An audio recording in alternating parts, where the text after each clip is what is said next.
I'm delighted to welcome today Amy Civica from Food is Love Experience. Welcome, Amy. Thank you. Thank you for having me. And thank you for taking time out of your very jet-setting, glamorous life to speak with us. So the listeners will understand what I'm talking about shortly. So, Food is Love Experience. What is that? Oh, I have a passion for helping people learn to love and fall in love with foods that heal them instead of fighting the cravings that we tend to have that are harmful to us. And I have made it my mission to spread the word all over the world. And I'm even sold my 2 apartments, everything in them, to put everything into a suitcase that I can, and literally travel around the world telling people about how they can have food as a friend, as a relationship that is beautiful instead of a up and down, topsy turvy emotional pull that sometimes we experience. Did you say that you've sold 2 apartments? Uh-huh. Okay. So that's selling one is a big deal. Selling 2 apartments and going on the road like a gypsy type of wandering traveller. Yeah, it was hard. It was very hard, but life circumstance, I ended up with a child who lives in Italy and a child who lives in Oregon.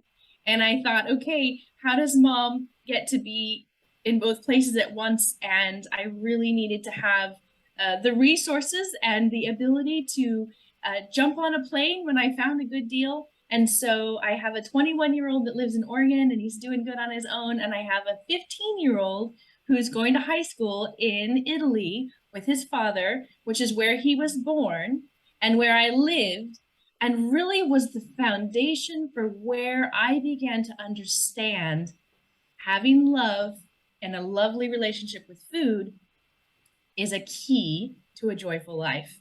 And because there the food is amazing. Before I went to Italy, I did not like to cook.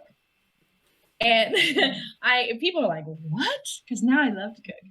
But the the the beautiful relationship that people have and the joy they put into food on a regular basis. Like people have to make breakfast, lunch, and dinner. There's no fast foods. Where I was, a very small town, you didn't, and the husbands and the kids came home for school for lunch, excuse me. So it was all these meals, and I didn't even like to cook when I got there. So I would go to the grocery store, and I spoke very little Italian. And all the mothers, we've dropped off our kids at school and now they're shopping and all the fresh markets that are just amazing. And they'd ask what I was making for lunch. And I'd be like, sandwiches?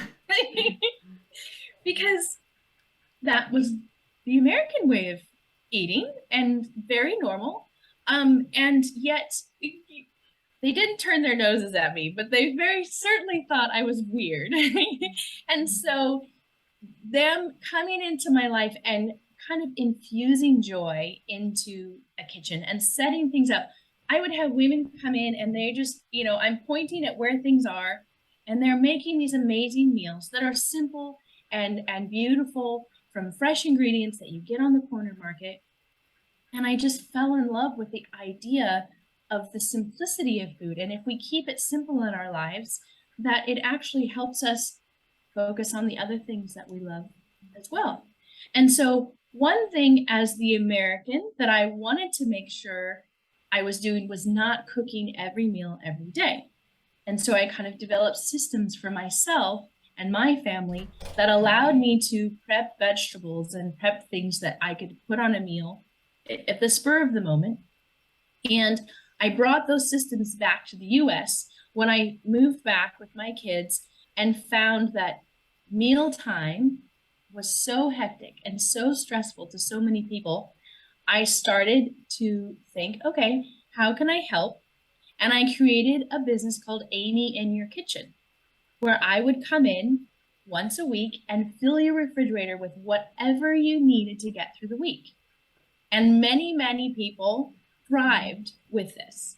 And yet I had a few that weren't eating it. They would have me come back every week and I would literally take the 21 meals that I made, maybe one or two gone, and I would go and I would give them away because they Oh, needed to be eaten the next day. gosh. And I would refill the refrigerator with more fresh food.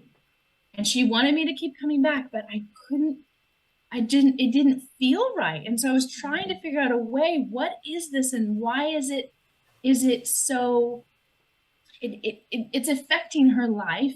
What can I do to speak to it? And I found the Institute for the Psychology of Eating, and I fell in love with how they speak about your relationship with food and how that makes a difference in your life.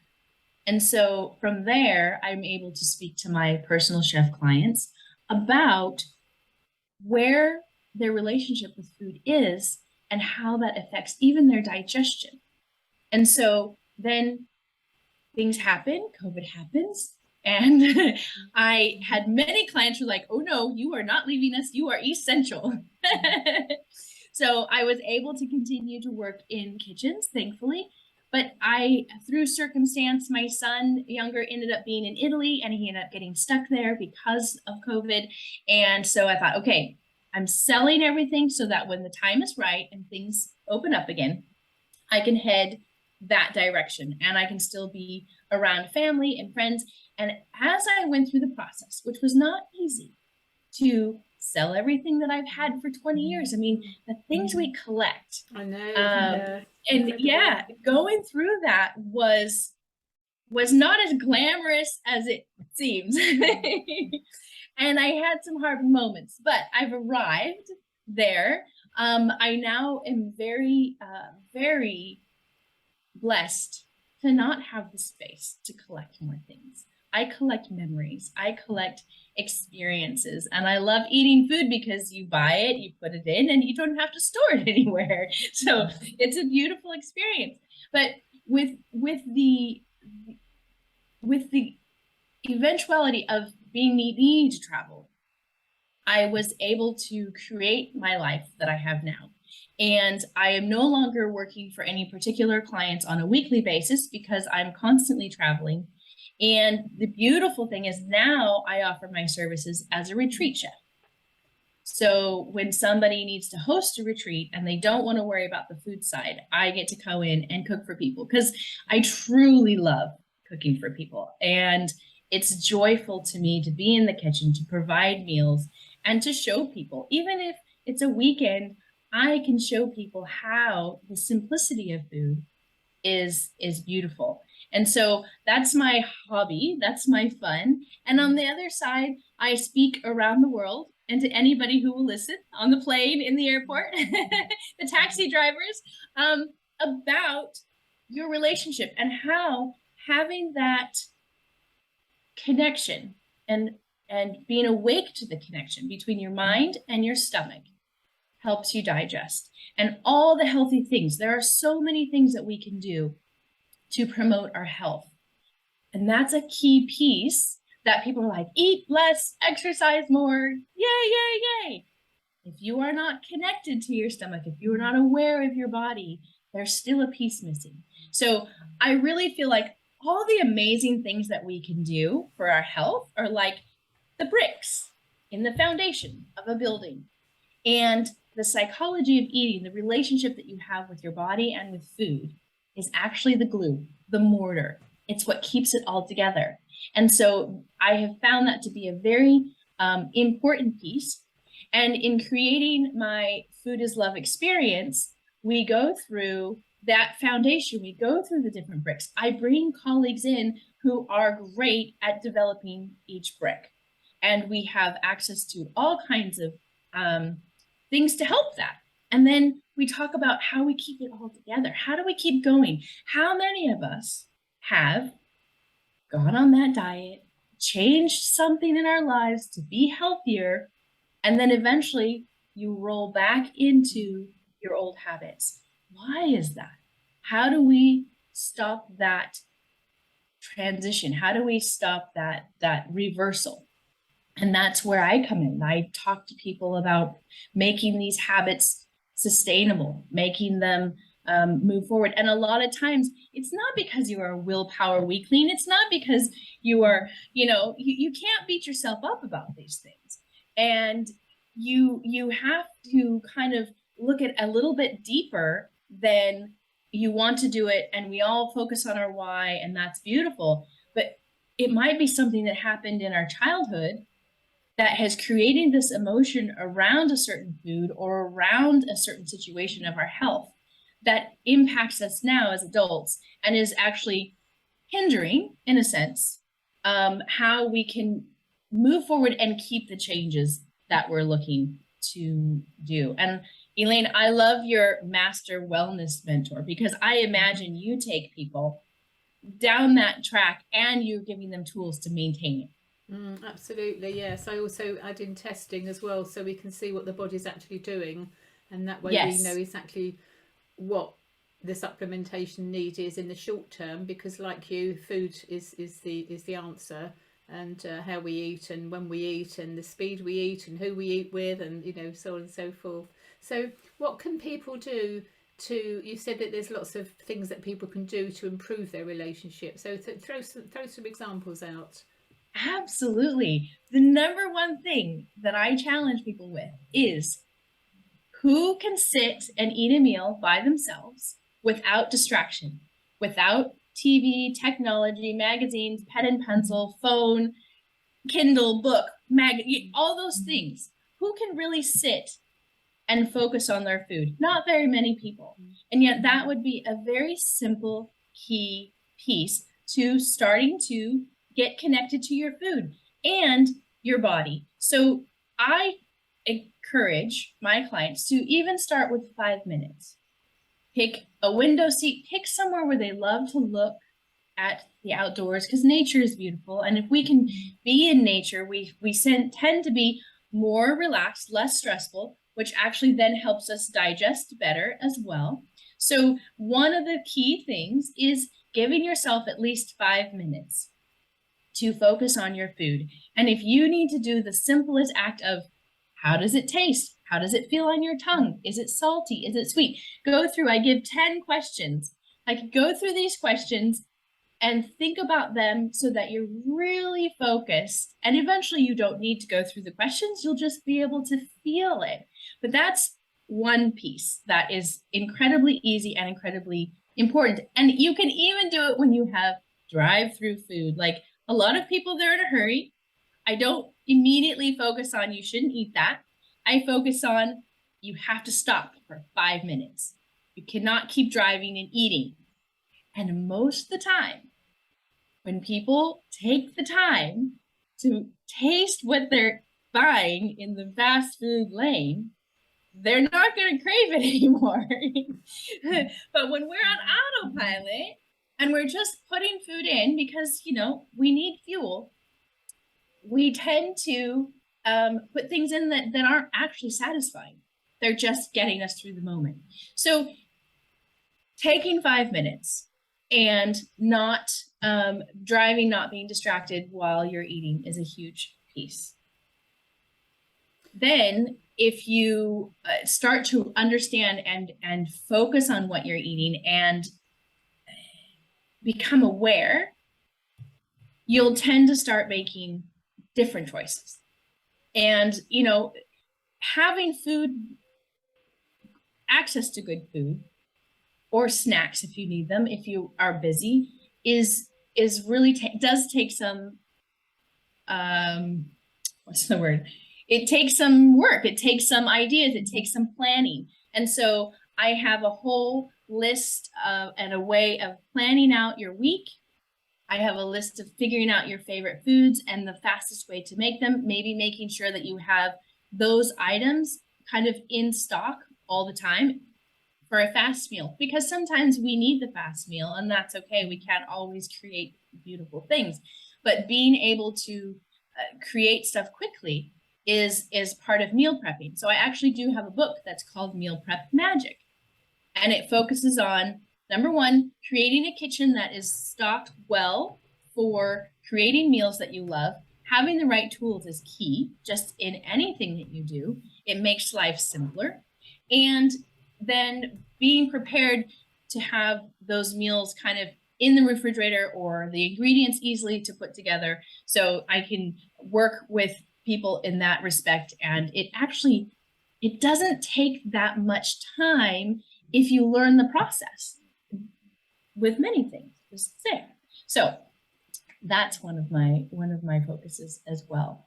Brilliant. Are those things helpful? Absolutely. And how can people get hold of the book? I've written it here, A Meal Prep Magic. How do people get hold it's of that Meal book? Prep Magic with Pam and Amy.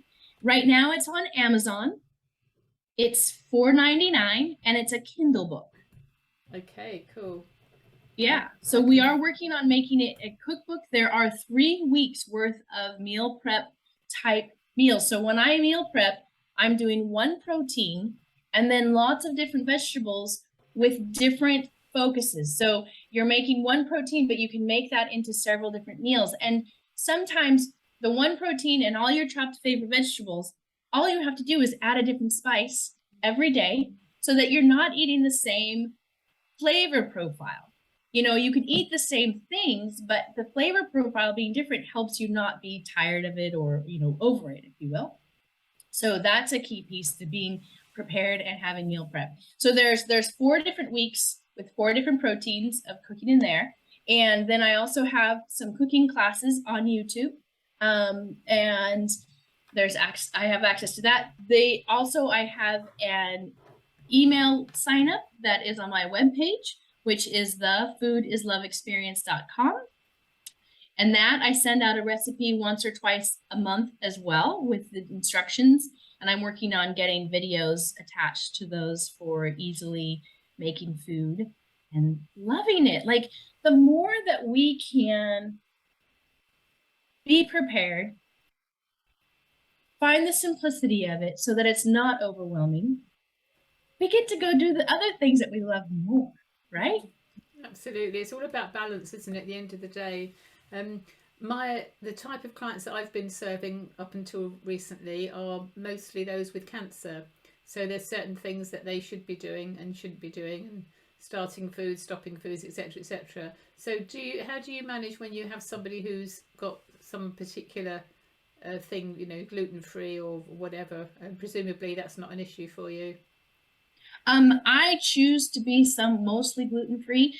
All of my recipes are gluten free, and some of them are even dairy free. So the amazing thing is when we're told we can't eat something that we're emotionally tied to, it's not actually about the food, it's about the emotion that's wrapped around it. Yeah. And so what I actually address with people is, yes, we can develop recipes without these things in it. And I'm actually very good at creating healthy recipes of your favorite things and finding substitutes. I mean, we are so blessed in this day and age to have substitutes for everything, right?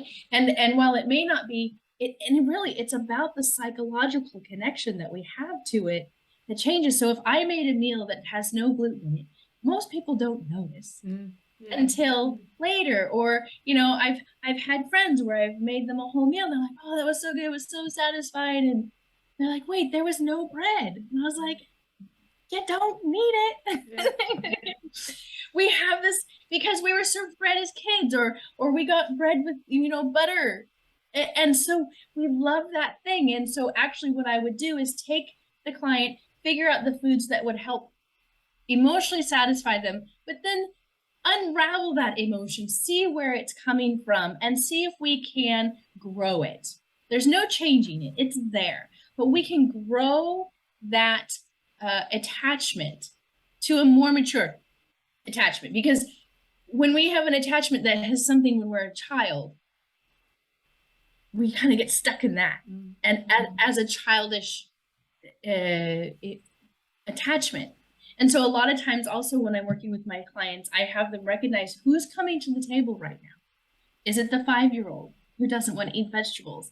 Is it the 13-year-old who doesn't want to eat any fat because she doesn't want to, put any weight on, or is afraid of that? Who's coming to the table, and how can we help that person, that emotion, mature so that we are adults eating, knowing that if we can focus on the foods that we know are healing us, we actually have greater joy. But it's getting past that moment. Absolutely. And as you say, preparing so that if you are a snacker, you've got healthy snacks prepared in advance that are easy to grab when you need them, so you're not going to go, I can't buy anything that's naughty because I can't trust myself, and I'll eat it all at the same time. I do. I'm hopeless, so I don't buy anything Elaine, like we gotta that. talk. So I do prepare snacks and things for me that I can have easily, but I'll make them from healthy stuff. So I might make almond milk, and I'll use the almond pulp with seeds, nuts, cranberries, goji berries, all kinds of things, and I'll turn them into truffles, and I'll put them in the freezer, and they're absolutely to die for. So full of protein, nice healthy snack, So it's almost a meal, really. So that's how I do my health. And my food is my medicine. It keeps me on the road. Absolutely. It's so true. I mean, people, they don't consider that you're fueling the energy that you have. You're fueling a body, and not everything on the shelf, unfortunately, is really good for you. With our food industry, the way it's trying to put out stuff fast and entice all of our taste buds has hurt, because it's not thinking of it past our throats. Or even, once we swallow, they're not considering what that does to our bodies. So I love that what you just said. Those truffles sound amazing. And I imagine when you are craving something and you eat that, you're just like, oh, this is so good. Yeah, right? exactly. Yeah, it's a psychological benefit when I'm eating something that I've prepared, and I often do batch cook. I mean, it's only me. I don't have anybody to cook for. It's just me. And then some people say, well, why do you bother? Why don't you do fast things? Because I'm worth it. That's why. Because I like to fiddle about in the kitchen. I don't cook every day, of course I don't. But I do plan. And when I make too much, because it's only me, I often do. I'll freeze, the rest. So I've got something that is fast food, and it's just, you just need to unfreeze it. So every day is an adventure. I never know what's going to happen in my fridge or my kitchen. I've got myself hooked on cauliflower pizzas, so I'm making pizzas with the cauliflower base, and I've heard about them for a long time, and I thought, oh, it's a lot of fuss and fiddle. I love it. I absolutely love it. I can't stop eating them, and they freeze really well. Wow, yes. Oh my goodness. And people don't know the different, like the satisfaction, that psychological piece. People just can't comprehend how beautiful it feels to put the right things in your body. Because we're constantly fighting the wrong things. And when you are able to grow past that and start putting the right things, like I sit there and close my eyes and chewing, and people in the room think I'm crazy. Like, no, it's lovely, and it feels so good. Our body, when we're in unison with it and aware of it, and I mean, all the way down to your fingers and your toes are rejoicing when you put that good food in your body that it knows is going to function well. What's your favourite foods? I love simple. I love Mexican food. I spend a lot of time in Mexico.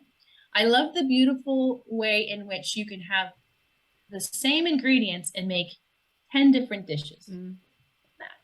I really love Italian, but again, simplicity. And those guys can make a pasta sauce out of any vegetable, which is absolutely fabulous. And I love all food. Because there's so many diverse flavors and tastes, and I'm expanding now more with different spices from different cultures. In fact, I'm going to start traveling the world and going to spice markets. That's my new passion. I'm thinking I need to do that and just explore with different flavors.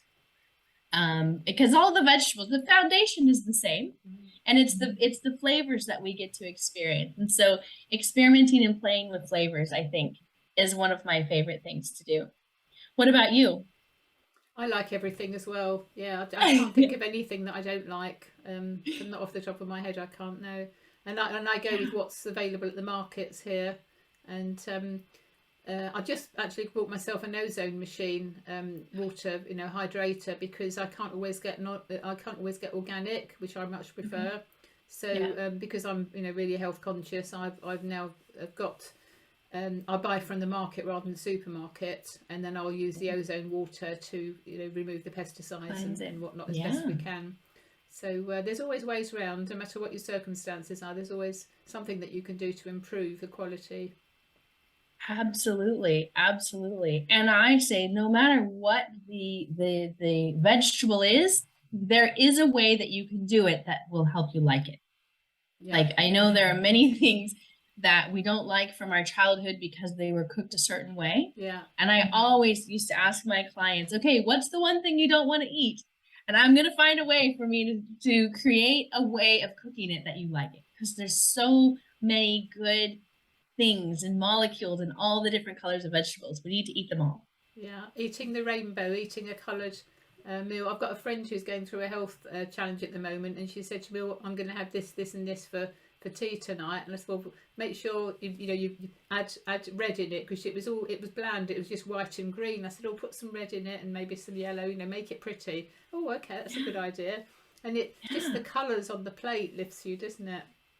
Totally. And that appeals to our senses, and that helps us stay focused on the food.